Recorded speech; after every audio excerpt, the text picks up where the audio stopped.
Welcome back to the Realms of Arkania and the Blade of Destiny. Where the hell are you, Stordyr? Yeah, I'm in Vilnholm, about to go to Bodon, and as you can see, there's a quest flag. What the f has happened? Okay, I can explain that a little bit. After the last episode, I wanted to go to Bodon and go for the Bearhawk clan quest. I recorded that episode. I reached Bodon. I initiated the quest. I read all the quest text, which is quite a lot. And yeah, my recording was corrupt for some reason. I don't know. I was unable to recover it. So, since nothing aside from getting that quest has happened, I decided not to reload. It was quite a long journey. I had a couple of smaller battles, nothing serious. So what I did now is I rested 2 days in Vilnholm to get everybody back up to their full strength. And now we're going over to Bodon. I have no idea, and I just wanted to, save the game. So, what is that? Bodon. Because I don't know what's happening. I heard that this quest can be pretty tough. I haven't tried it before. So let's do this. I did not want to do this. I wanted to go to that house over here. Hamalia Stordyr. So apparently there are some rumors about that clan Bearhawk, that they have orc blood. And they have some problem. I can actually read the quest book. Where is that? It's not in the quest log. Oh, well, that is interesting. Oh, hang on. Clan Bearhawk. Clan Bearhawk of Bodon seems to have some troubles. We were told to stay away from them, but there certainly is some coin in it. Hamalia, the matriarch of the clan, has asked us to search for a missing villager. We are supposed to return when we are ready to start the way with some bark. So let's do this. We are ready to go. I'm not sure if I'm ready to go. Bark gives Vendaria a soft grin, then hands each of you a knotted bundle before uttering briefly, "Food. The road is long. Mother wants you well fed, like Bark. Now follow me." Obediently? Are you kidding me? You start to follow Bark, thus beginning a journey towards unknown. It actually is unknown. Oh, more food? Yeah, here, Toffin, carry that. Please, thank you. Bodon starts to disappear quickly, which makes you realize that you just have fallen from the edge of civilization into the wild and dangerous territory. The uncanny calmness of your surroundings would instill feelings of insecurity and paranoia in the hearts of common men, but thankfully you are either too brave or too foolish or just bored. Suddenly, Bark raises his hand to signal for a stop, and looks around as if it's searching for something. Waving his hand forward in beckoning manner, he mutters, "Just wind. Dumb wind. Move." And yeah, he certainly has some orc blood, right? So, as I said, I'm not sure if that has been recorded, we have to go to the Stone Oak Forest somehow. 2 orcs, carrying worthless trinkets made of bone and fresh animal hides, approach Bark.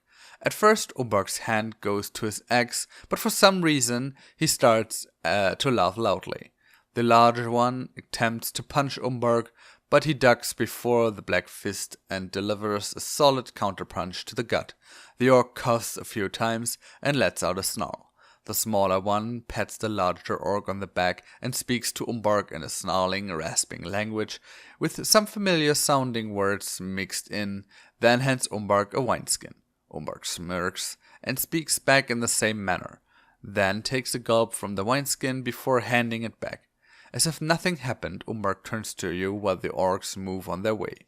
I would like to have killed them, no? Ulrich looks at Bark and asks, "What happened?" Bark looks at Ulrich with a sly grin and says, "Nothing. Bark was thirsty and drank," then turns his attention to the back to the road.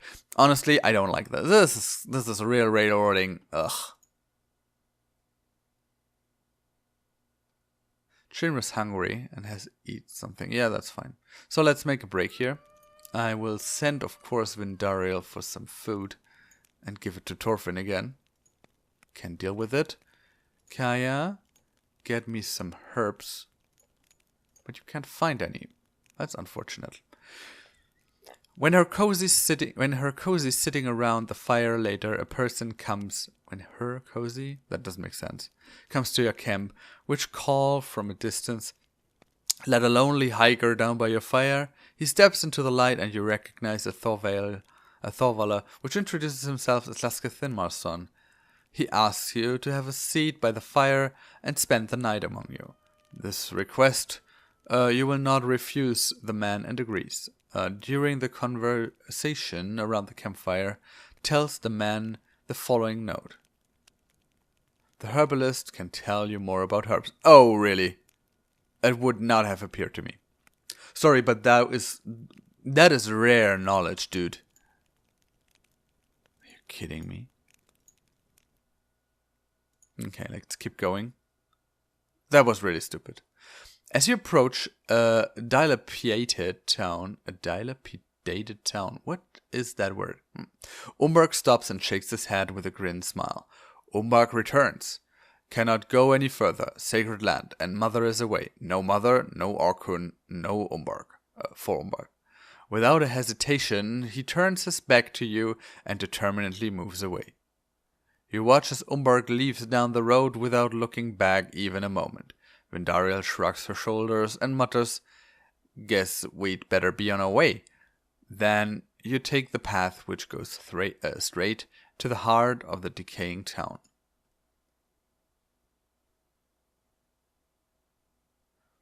The decaying town of Orkun, ancestral dwelling of the Bearhawk clan in the middle of nowhere. If it was not for Umberg, you would have never hoped to find this place. Not that you would want to find it at all. Without a rush you walked on the roads, which are ill-repaired, then pass before several deserted and decaying houses, a burnt-down inn and an ancient stall, which is hacked to pieces. While you approach an old meat hall, you hear some noises from the inside. Oh, really? After all, you just might have found the source of all troubles. Without drawing attention, you enter... Why? Oh, anyway. You enter the meat hall. At the other end of the hall, you see a group of vagabonds sitting around a table. Despite their rough looks, they are speaking silently, as if they are trying to be discreet. From your point of view, you can count 6 men wearing black capes, while one of them wears a yellow cape and is apparently their leader. This is so railroad. I mean, I have no possible interaction here whatsoever. After one of them brings out several wineskins on the table, the yellow-caped one lets out a broady laugh and speaks loudly.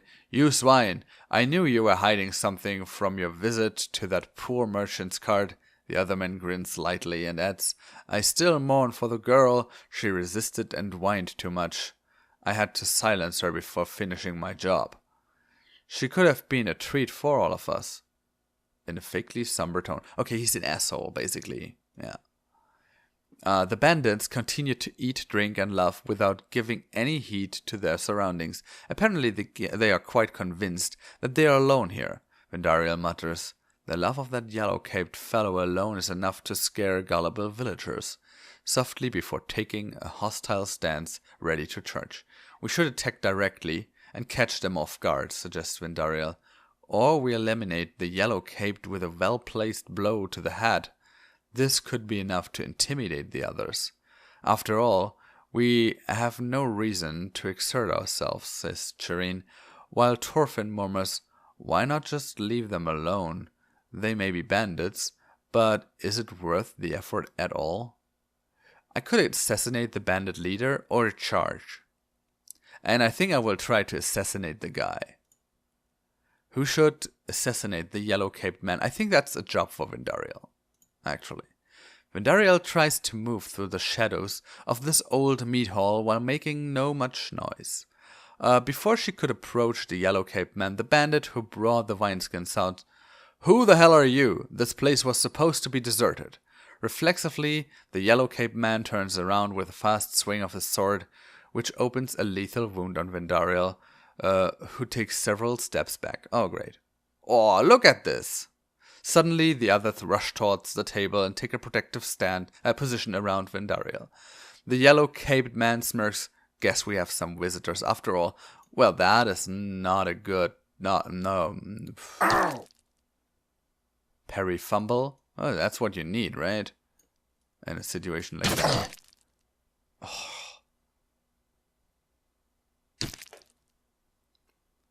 They're really taking it to Auric there.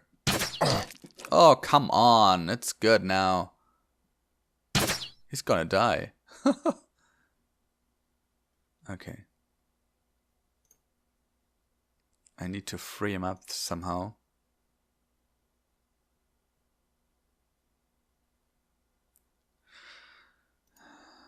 Let me see. I can't... That's the Bandit King. All hail the Bandit King! And that is certainly not good. Can you heal yourself, man?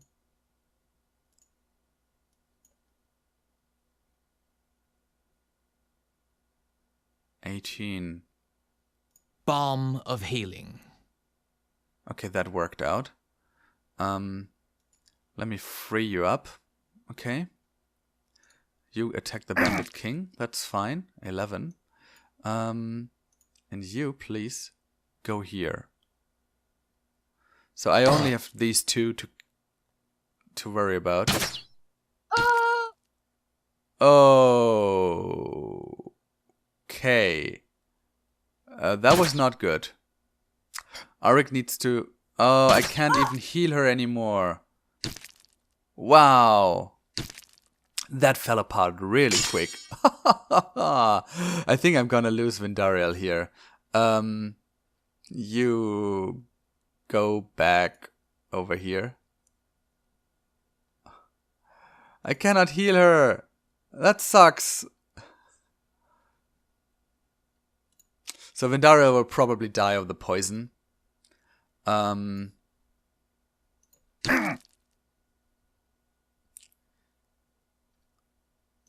Stinking bandit.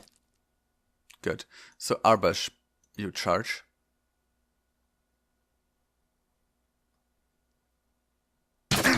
That's fine. Shoot at Torfin. I need to take out the leader. I'm a little bit annoyed.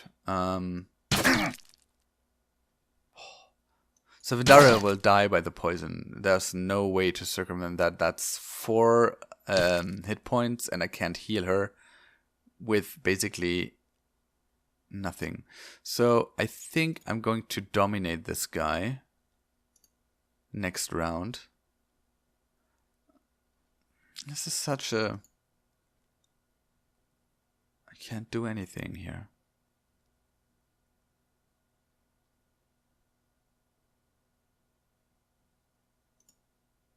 Can she drink it? She's incapacitated. That sucks so hard. Can't tell you. Okay, good. Now, since I can't do anything about this, let's... Stinking, squinting, horrible, rotten bandit. You know what? Here. Ignifaxus. Yep. I'm pissed. That did not work. So let's go for the horrible bandit. And the stinking bandit. Actually, yeah, that's 12. He's running. It's okay. I can deal with a running bandit. You can shoot at whoever you want.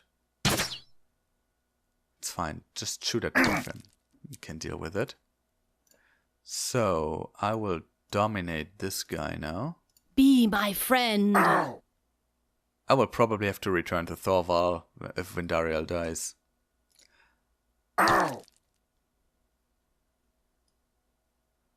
So, I will remain here just in case.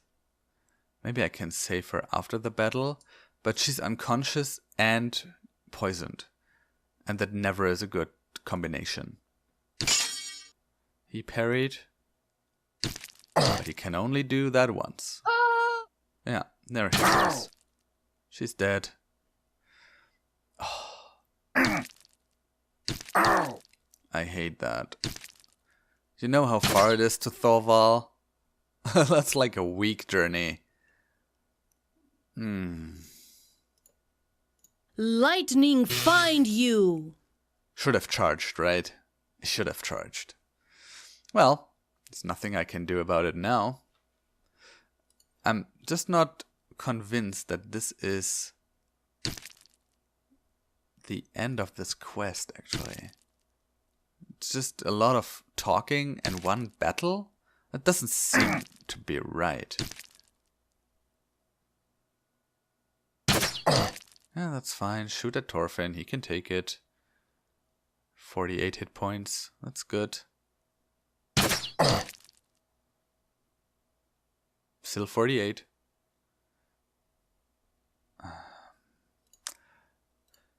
You keep to your energy, please. That's good. 5 hit points. He parried.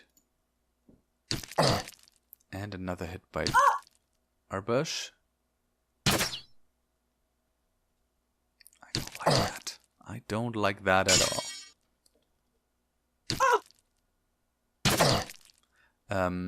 When is it my turn? Thank you. Shireen, kill the Bandit King. Here you go, sucker. He parried once. He cannot parry twice. And that was enough to kill him this time. So... good thing I dominated this guy. You will stay there. You will stay there. Shireen goes here. He can still attack Thorfinn. So I'm good. Thorfinn, you stand right there. While Albush takes care of this guy. 10 points. Yeah. 9. That's good. That's good. I think we can do this. All of us, except Vendariel, of course. She died. That will cost a fortune to reverse that state. Arik, Shireen. Come on. He's dead. Very good. Very, very good. That was a hit. He's not running. Still not running. You go here, please. Because this guy will move now.